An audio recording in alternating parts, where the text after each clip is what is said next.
Boa tarde a todos. Hoje eu vou estar resolvendo essa questão da banca 6 Gran Rio. É uma questão relativa ao nível superior e o motivo pelo qual estou resolvendo essa questão é em virtude do concurso Banco do Brasil, cujo edital foi anunciado há pouco tempo, para demonstrar aos que assistem aos vídeos o modus operandi ou a forma de cobrança da banca, seja em questões de interpretação de texto ou em questões de cunho gramatical, apesar de haver uma cobrança muito maior do cunho gramatical. Provavelmente 70% da prova é baseada em gramática, só que gramática aplicada a algum tipo de texto, então a análise ela deve ser feita de forma mais precisa. Dito isso, vamos ao enunciado. Coloque seu i nos parênteses conforme esteja correta ou incorreta a concordância nominal. No primeiro espaço nós temos: é necessário a devida cautela com certas provisões. E aí, a concordância nominal está correta? Não está correta. Por quê? Primeira coisa, em qualquer segmento nós devemos colocar na ordem direta. E o que seria a ordem direta? A ordem formada por sujeito, verbo, complemento e possivelmente a circunstância, que é o adjunto adverbial. Colocando esse período na ordem direta, nós temos: a devida cautela é necessária com certas previsões. Agora, nós percebemos aí que nós temos esse é necessário.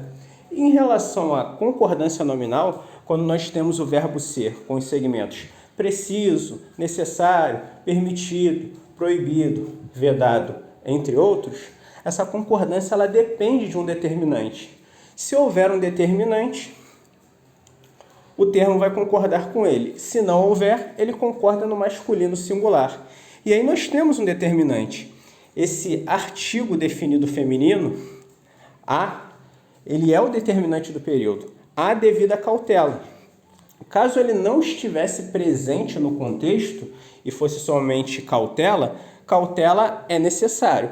Porém, com o determinante, a cautela é necessária. Então a concordância ela depende do determinante. Se ele existir, o termo vai concordar com ele. Caso ele não apareça, não haverá concordância. Então nós já temos que essa primeira construção está incorreta, né? Porque o correto seria: a devida cautela é necessária com certas previsões. Essa seria a concordância nominal correta no contexto.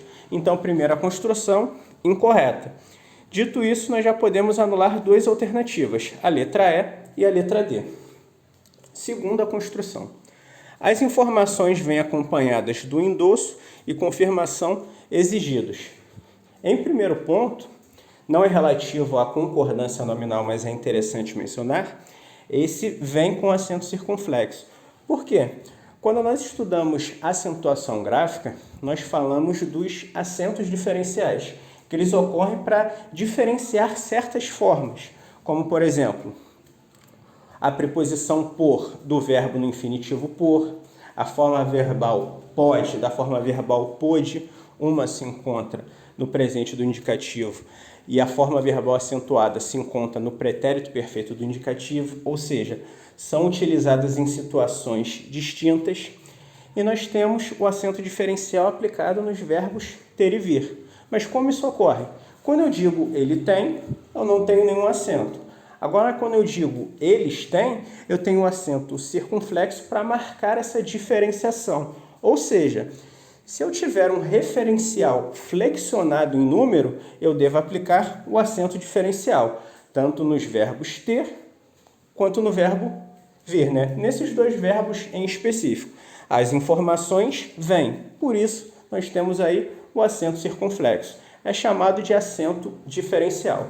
Ocorre nos verbos ter e vir, assim como para diferenciar a preposição por do verbo no infinitivo e as formas verbais pode ou pôde. Perceba que é uma diferença também na pronúncia ou na prosódia.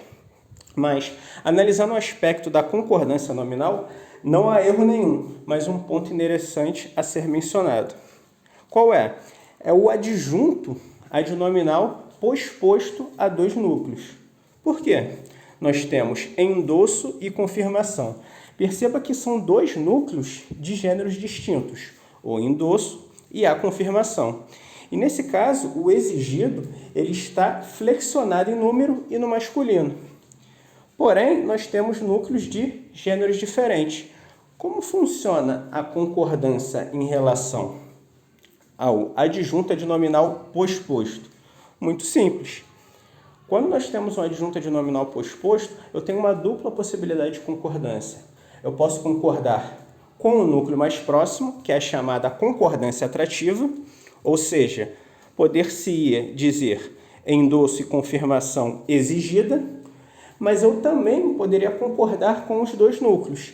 No caso, quando há gêneros diferentes, o masculino plural simplônio. Então, essa concordância, endosso e confirmação exigidos, está corretíssima.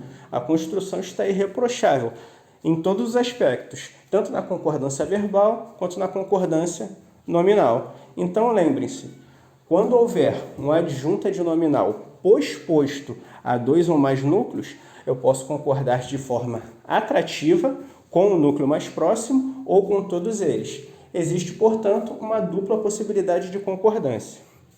Obviamente, existem exceções, das quais eu quero destacar 3. Se os núcleos eles forem sinônimos, só vai concordar com o núcleo mais próximo. Se os núcleos estiverem em gradação, a concordância também vai ser feita somente com o núcleo mais próximo. Agora, se só houver uma possibilidade de concordância semântica com o núcleo mais próximo, ele só vai concordar com o mais próximo. Esse exemplo é um exemplo mais atípico, mas bem simples de ser identificado.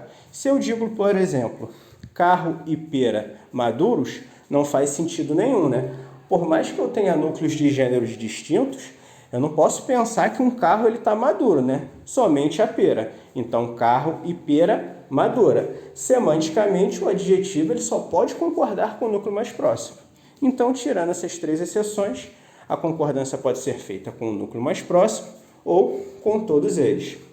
Então, segundo a construção, corretíssima, né? Além disso, as informações vêm acompanhadas.